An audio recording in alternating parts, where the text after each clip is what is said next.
Thank you for joining us for tonight's Will Talk. My name is Martha Campbell, and I'm MFA's Communications Manager. Our digital discussion tonight is with colored penciled artist Maryann DellaRocco. Her abstracts combine a variety of everyday objects and distort them to create unique and vibrant compositions, taking the medium out of its usual realistic comfort zone and into something new and surreal. I would like to introduce the host of our show, Will Scott. Will is an art historian with an extensive career as a photographer and the recently retired head of adult programs for the National Gallery of Art. Will is on MFA's board of directors, and he is uniquely qualified to help bridge the gap between artists and the public. Thank you for that introduction, and thanks for your help tonight. You always make it run more smoothly. Maryann, thanks for agreeing to do this. You know, for those of you that have been attending regularly, I'll be repeating myself briefly, but I just want to remind everyone that the reason we started Will Talks is because of COVID and not being able to open the Circle Gallery. The other reason, though, after we decided to start the program, was to really give members of the MFA a way that they could introduce themselves and their work to not just the rest of the membership, but also to anybody that wants to tune in and learn more about our very broad membership. And one reason that we asked Maryann to participate is because she works in pencil, and that's a medium that I think I see a lot of faces that are similar in age to me. And so we know what pencils are, but I find now that younger people don't always know what a pencil is. They've never seen one, at least not a Ticonderoga or something like that. So anyway, I think Maryann's work is very striking. And because it is an unusual technique, I thought that we all might find it interesting to learn more about it. So, Maryann, welcome. Thank you. And when we first met over the phone a few weeks ago, we talked about a number of things, and I found a couple of sort of non-art things that were interesting about you. So I want to bring that to the table and just sort of see where we might go with that as we lead into your actual colored pencil work. First of all, you said that you want to visit all 50 states? Yes, I do. My husband is really big into that, and he only has one state left, which is oddly Arkansas. Of all the states, you'd think it would be like Alaska or something like that. Nope, Arkansas is all he has left.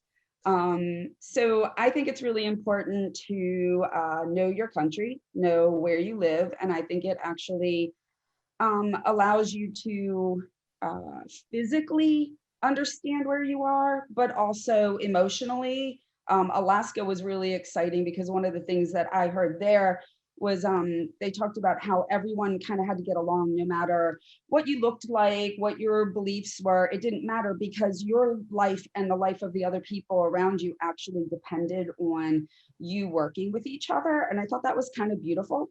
And it's just a beautiful part of the country anyway. So yeah, I want to get to everyone.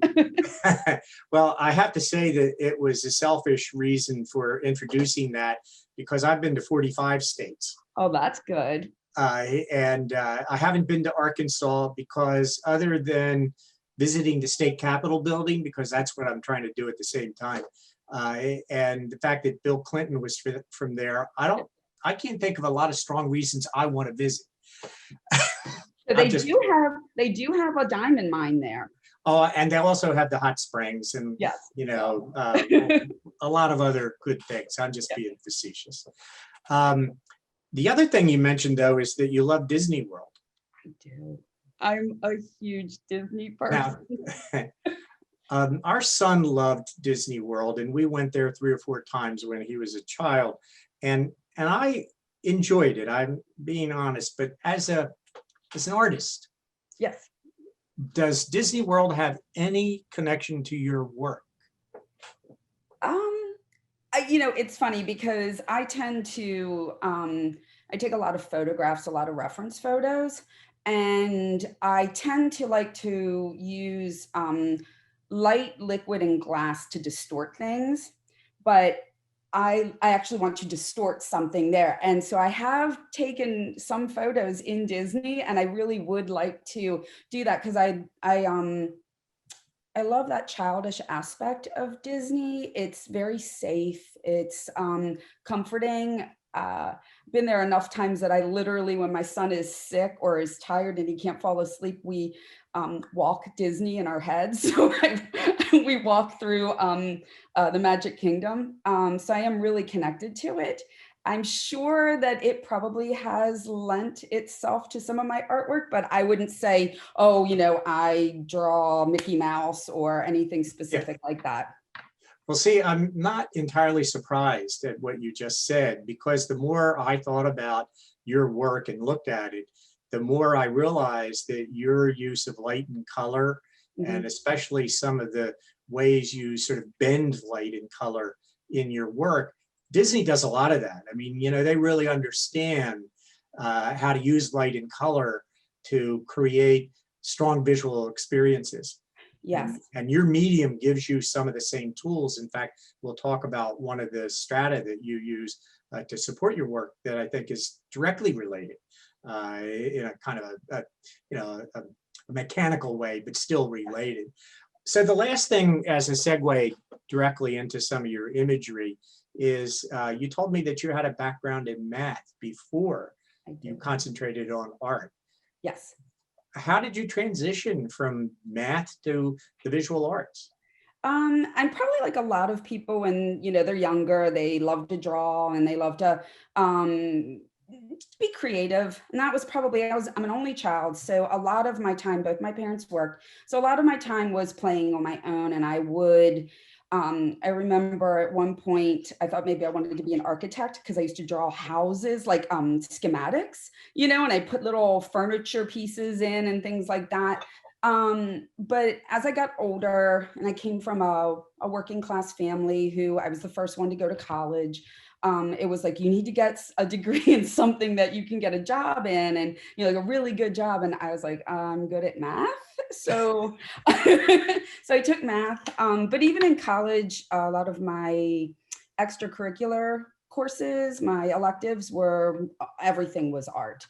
So I loved it. And then, I went about my life and got jobs and had my career and things like that. And then I got married, and I had a family member. He actually doesn't want me to talk about exactly what was wrong. So it's his story, not mine, but he was sick and I was his primary caregiver. And because of that, because I spent so much time focusing on helping him and making him better, that I don't want to say like it wasn't depression or anything like that, but I got lost in it. That became my world. And I said, I'm not really necessarily happy. And I said, well, I can't find anything that I am happy with. So I'm going to be smart and go back to something that used to make me happy and just do it. Sort of that mechanical aspect of just doing it and seeing if it brought back that joy. And when I started, it was just like, oh my God, this is all I want to do. And I started in graphite pencil. And then one of my friends who is an artist said, oh, have you tried color pencil? And I was like, well, I don't know, let me buy some. And so I ended up buying a small set. And as I like to say, I made a lovely mess because I had no idea what they did. I thought they were like graphite, and they're not. So you're largely self-taught. You didn't come to this because you had a class at some point and that really set you on this path. No, not at all. Like I said, I really didn't have a lot in college, and then I didn't do anything outside of that. And I started to draw again, and I got maybe a couple of little books on just graphite drawings. And then one of my friends saw it. I was posting it on Facebook, and she was like, you're really good. You should try colored pencil. And like I said, I bought some and I didn't know what they did.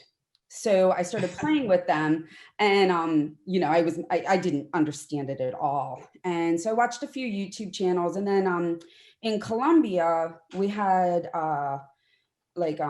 Parks and Rec do things, and I found somebody who actually did colored pencil, and I was shocked. So I took a class. It was more like a studio class. She didn't instruct we would work on things on our own, and then she would critique it, and she would critique everyone's. And so we would walk around, and that's how we learned. And Yeah. So you didn't come to this with a lot of preconceptions, or like me, coming to photography later in life with an advanced degree in the history of art. You know, there's good and bad about that. I like to think there's more good than bad, but there is stuff that gets into your head that you don't think about. So you had the freedom to learn by trial and error, by exploring, by doing whatever felt right to you. I did. And I think that's actually one of the things I kind of love about colored pencil is it's not considered sort of a traditional medium. And I get to try to push it to its limits. I get to try to mimic other things, and I learn where it does work and where it doesn't. And maybe I come up with something that's kind of cool and interesting. And sometimes I come up with something that really isn't. Well, that's a really good point to segue to the images now. So Martha, if you can show the first image, and Maryann, if you can talk a little bit about the process and how you're creating this image, and then I'll do the art historian thing later.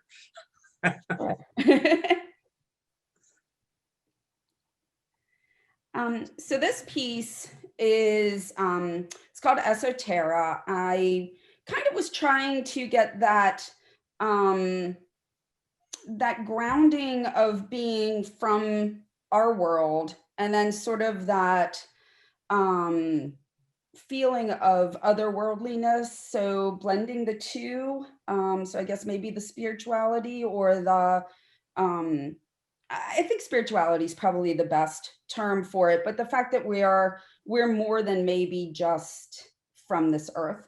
I kind of like that idea. So this actually was taken from a skull that I took a picture of in Wyoming. We were on one of our trips, and I loved it. And when I came home, I started working on it. And I didn't want to do traditional straight realism. There's a lot of fabulous colored pencil artists that are into hyper realism. I don't need to go there.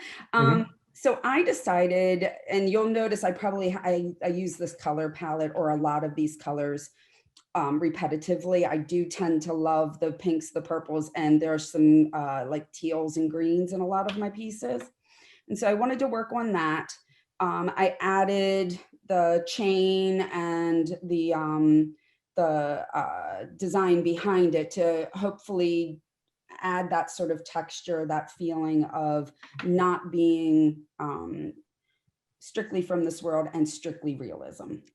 Do the colors have a particular meaning to you, either a personal meaning or something that you perhaps experienced or read about that gave significance to the particular colors?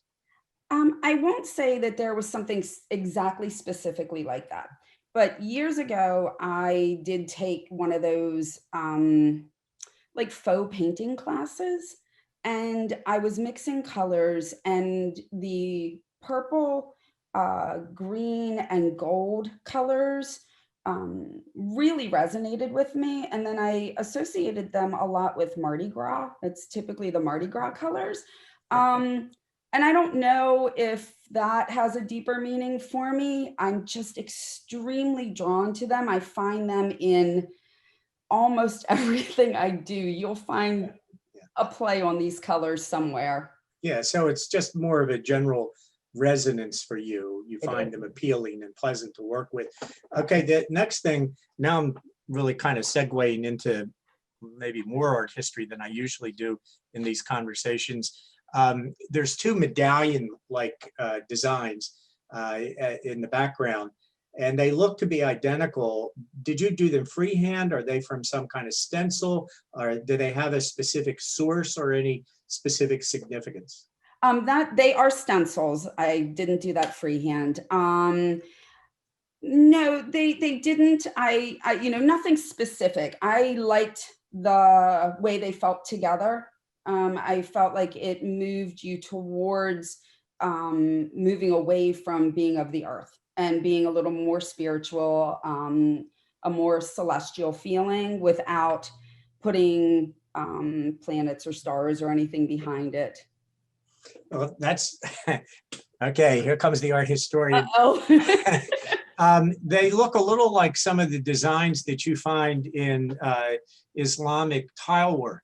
Oh. And some of those tile ensembles of tiles on an interior or an exterior do have, in my limited superficial understanding, a generalized reference to the spiritual realm. Because they, in their artistic and religious traditions, don't believe in representational imagery. They use certain patterns and colors to suggest the supernatural. So I find that fascinating that you've come to a similar place on your own. And finally, this is, you know, my specialization is modern American art. And this just says, as soon as I saw it, I thought, Georgia O'Keeffe, you must be a great lover of O'Keeffe's work. But of course, your color palette is much different, and you're even more disassociated from the natural world. But you perhaps are not aware that she thought the same thing about putting these animal skulls sort of into blue skies and clouds or mountains in the background. You know, it was she has acknowledged that she's more responding to some of the Native American religious and spiritual traditions through these kinds of compositions. So you're in good company. I suspect that there was probably a lot of similar feelings because, like I said, we did get the reference photo while on a trip to Wyoming, and we did spend a lot of time going through like the Western, what do I want to say, museums, things like that. Yeah. So I'm sure a lot of it probably did come from that experience in and of itself. Well, for whatever it's worth, I spent more than a week riding my bike around Wyoming last summer, and this just resonated with me the first time I saw it. So I do think you've captured something of that experience in that very, to me, unusual and fascinating, powerful environment. Anyway, Martha, let's go on to the next image.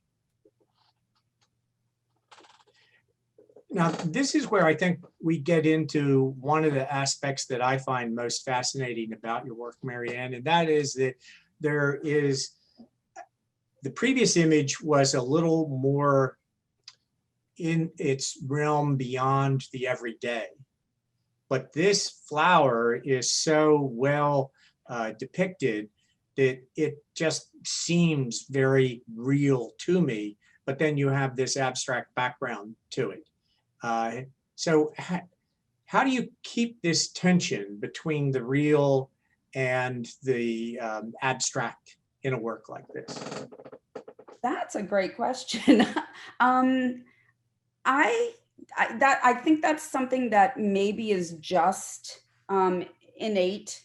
I don't necessarily have a lot of background in what works and what doesn't work. I have some, a lot of little things that I'll learn here and there or pick up, but a lot of it really is just what feels good to me, what I think is attractive and what I'm trying to say. So although this is a pansy and it was taken in Columbia, Maryland, a picture of it, I really wanted to make it more a different experience. So I kind of took it tropical. At least that's what I get from it. So it's intuitive. It's not formulaic. It's not that you have some kind of, you know, a checklist. I need to do this and this and this.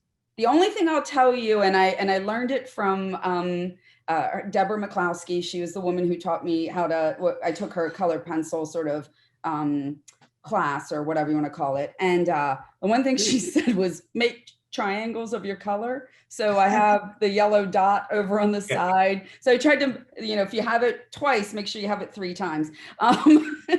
Above and beyond. Triad, yes. Yes. Yeah. Landscapers do that too, you know. Yeah. You're gonna have 3 of each plant. Yeah. Exactly. let's talk a little bit about the technique, because I find when you've told me a little bit more about it, it's quite interesting. So don't you have the a preparatory study for this one? Oh, no, that's for Luscious, which is further down. Well, let's go to Martha. Can you jump to Luscious and let's talk about that for a moment, and then we'll look at the, there we go. Yeah. Now, here again, I find the same tension between abstraction and realism, but it's a little more shifting over towards the abstract. So you can you tell us why you chose the title Luscious first? Yeah, so this, I really did take a reference photo. This was some flowers from my garden, and I had a drink, and I like to shove my camera down in there and twist it around and see what comes out. When I was looking at the reference photo, it felt very luscious and actually almost lustful to me, but not in like a unseemly way, but just where you wanted to be there, you wanted to be interacting with it. I think the deep reds and burgundies really pulled me in on that. So I was looking for something that maybe, well, I was doing a whole portal series, and this particular one, I felt like it took you to a place of lavishness or something that was luscious. And that's why it's named that way. But I'm hoping it transports you to there. So the Portal series Yes. is a series where you're trying to introduce a particular sort of emotion or sensation through your imagery. Yes, and I look at a lot of things, like one of them, it's not in here, but it's called Journey Through the Looking Glass, and that one feels much more literal to me. You are going through a portal to get to the other side, but I have other ones that are maybe reminiscent of more of maybe a portal of thought. So they're memories. I have one that's echoes and reverberations. So it talks about what you put out into the world and how it ripples, and then it hits the edges and rebounds back to you. Well, on your website, you do have one of the portfolios. It's called Portals, right? I think it's just under the galleries, but there's different ones for the gallery. Yeah. Well, I would encourage people after the session or some other time when you have a moment to look at them, because I think the portals were now that, especially that you said what you did a moment ago, they really do that. They really do sort of pull you into them. So if we have that preparatory study, let's take a quick look at it. That should be next. Yes. So this is, art history 101, medieval art, Grizzai. So tell me how you created this and how that relates to the image that was just on the screen. So when I start out, if I'm using paper, which is probably my preferred support, although I do use drafting film also, I like to put everything on the piece of paper. This is done in dark sepia. It happens to be my preferred color, but I've done it in purple, I've done it in brown. It just depends on what the final picture is going to be. So if there's going to be a lot of yellow, I won't use the deep purple, that because it'll just— that's a pencil. It's a pencil, even the sepia. Yeah. Yes, the dark sepia pencil. And so I like to render the whole piece to completion in black and white. So it is, for me, that could stand on its own before I go anywhere else. And then I actually think it's really simple. After I've done this, then I just lay color on top of it and it's done. It takes a long time, but but it's done. Well, I'm not seeing the real thing, the physical thing side by side, but just looking at the slides, which are very crisp and give a good, I think, representation. How do you sort of stay within the lines, if you will, for lack of a better way of saying it? I probably don't. I do tend to um, improvise a lot when I'm getting in there. So if you can see down on the bottom portion, they were leaves, and there's a lot of detail down there, a lot of small dark spots. Yeah. A lot of that, to me, it was the paper telling me what it wanted to show you. Yeah, so that's what I was getting at. If I had a transparency of the Grizzai and the finished work and laid them on one on top of the other, then I might be able to see places where you had made changes. Yes. Yeah, so it's an ongoing creative process. It's not like you did the Grizzai and then it became more or less mechanical. It's still evolving. Oh, very much so. And I'll make changes as I go, or if I notice, well, I think one of the beautiful things about doing it in the Grizzai first, having that underneath, is you can tell if you have enough darks or enough lights, if they play together well. And if they don't, you have that opportunity to go ahead and darken things up, or erasing with colored pencils is a little difficult, but you can pull up some of the color and things like that. I think we had two other images that we gathered up. Are either one of those on the drafting film? So side mirror, which I believe is next, I think is on drafting film. Okay, let's go right to that, Martha. Oh, no. So the next one would be on drafting film. Sorry, I missed this one is on drafting. Okay. Film. Yes. You want to show people the drafting film and then sort of walk us through the process? Sure. So this is the other support I use, and this is just a cut piece of it. And you'll see it is like Mylar. It's drafting film that it's been coated. It has a matte finish on both sides. So the beauty of this is that you actually can see through it. Light passes through it. It has a lot of really nice aspects to it. You can erase on it and relayer, things like that. But each side only takes about 3 layers. It can only hold about 3 layers. I cannot do a Grizzai on that. The other pieces that you've looked at so far probably minimally have 13 layers of colored pencil on them. Some of them may be upwards of 20. So it's the Duralar is not going to do that. So the beauty— Why not? What happens if you tried to put a 4th or a 5th layer on? What would happen? There's no tooth anymore, and so it just slides, and it just doesn't. It just turns into a mess. Yeah, it really you just can't do it. But the interesting thing with the Duralar is you can work on both sides of it. So to intensify color, you'll flip it over and put the color on the back. That's how I get the blacks and things like that. And actually in the Polynesian floral, the background was actually drawn on the back of the paper. So it's not on the front of the paper. I flipped it over and worked it on the back, and then it comes through on the front. Well, let's go back to the mirror, and we'll Sure. sort of wrap up our conversation if you'll tell us, sort of walk us through that, because this is an image that to me gets into pure abstraction. I mean, I think I see the mirror, but I'm not sure that I see the mirror, and I'm not sure that I really need to see the mirror. But anyway, walk us through this one. I have an obsession with circles. So you'll find some form of circle in almost every piece that I do. Some of them are much more defined like this. I did take a reference photo of the Starbucks drive-through from my side mirror. But I felt like it really was reflective of society today. Everything's pixelated. You can see it, but it's flattened, yet there's obviously something there. There is, I think, depth that you can see. Things are in front of other things, behind other things.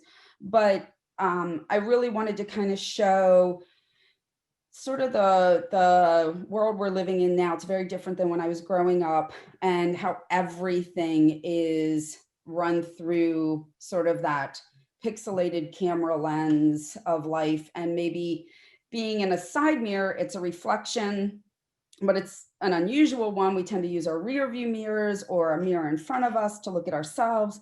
But this one on the side, what is it capturing? And then again, I love my distortion. So then it's distorted. And then I really thought that this particular one needed to be done on drafting film. And I wanted that passing through. So the light actually does still penetrate this, where if I had done it on paper, it would be a little more solid. And I didn't want that. At first, when I looked at this, Maryann, I think understandably, it was the brightness and the intensity of the yellow that captured my attention. But the longer that I look at this, the more I feel that there's a tremendous amount of tension here. And I guess it's springing out of the repetition or the reuse, not repetition, of the circular form. Am I way off base? Am I sort of reinterpreting it in my own way, far from what you intended? I don't think so. I think that you're there. I do feel like you can look at it and just be like, oh, it's this repetition of circles and that's all, and not, and it's like, oh, that's kind of interesting, and then kind of gloss over it. But if you look a little closer, it is that distortion of everything that we see. And I do feel like we live sort of in a world of distortion and repetition. And it is, to me, I mean, especially because I was literally in the Starbucks drive-through. I mean, how much more kind of this world we're living in today could it be, right? Yeah. Well, if you've never heard of Vasily Kandinsky, an early modern abstractionist, and concerning the spiritual in art, his famous essay, I think you'd find it fascinating. Or anybody, if you're not familiar with it. This resonates with me very much along some of his theoretical applications. So, well, I think your work is really quite dynamic and quite varied. You've chosen an unusual medium and done a lot with it. And thank you. You've answered all of my questions in a way that's helped me to appreciate your work. And I wonder if our audience wants to dig in now and has their own questions that have come up. Well, I was wondering, do you frame them, and how do you do it? And do you have mats or what? So yes, I do frame everything.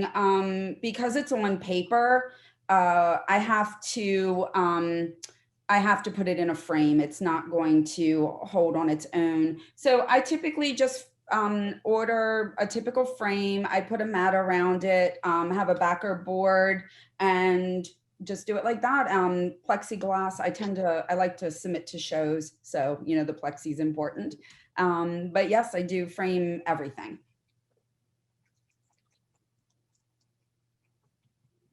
Valia, you're welcome. I have this technical question. Are these pencils water soluble, that you work with water in the pencil? So the pencils I use are not, and this happens to be one I'm using right now. They do have water soluble pencils, and I have some of those.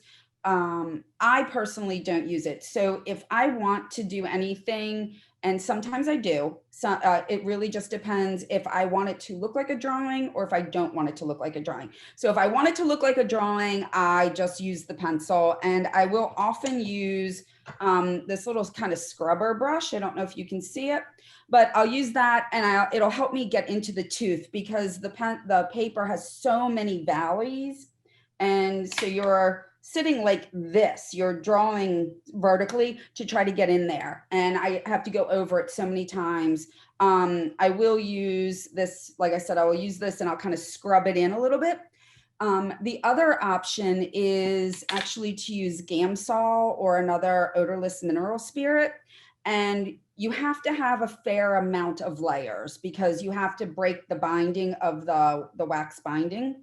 So I might have 4 or 5 layers down. So there's quite a bit there. And then I'll take I have a little pot of Gamsol, and I don't know if I have one of my pencils. It doesn't matter. I use another paintbrush, and I will dip it very lightly in that, and then I can move it around, and the binding will dissolve, and you can paint with it. It is not like painting, but it's closer to that, just because then you can get down into those holes a little bit faster. There's also the technique, I don't tend to do it a lot, but once you've got your layers down, you can burnish with this. And that gives a much slicker look. It looks more like painting. But I kind of think that if I'm going to use pencil, I don't want it to necessarily look like a painting. I still want you to know that I used a pencil point. I think there's another question, Marguerite.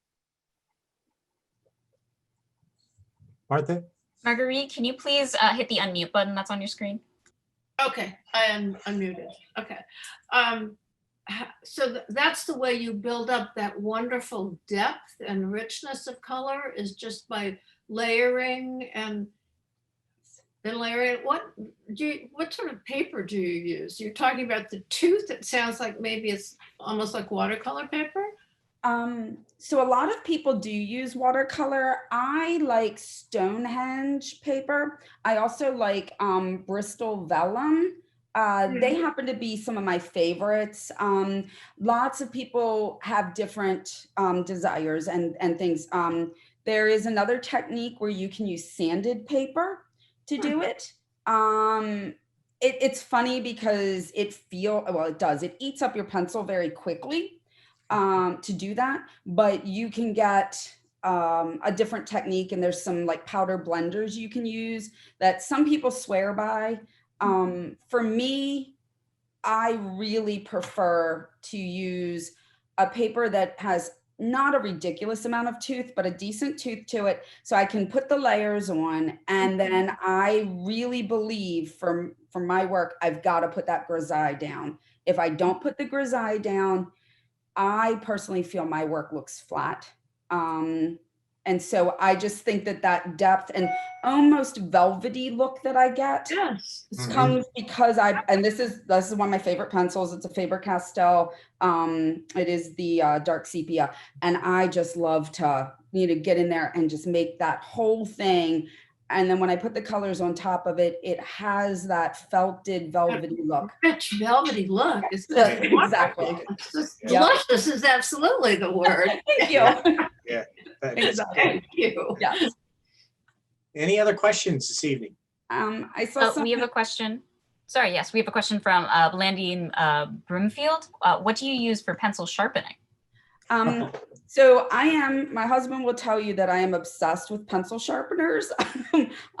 I must have a ton of them, but I have this one.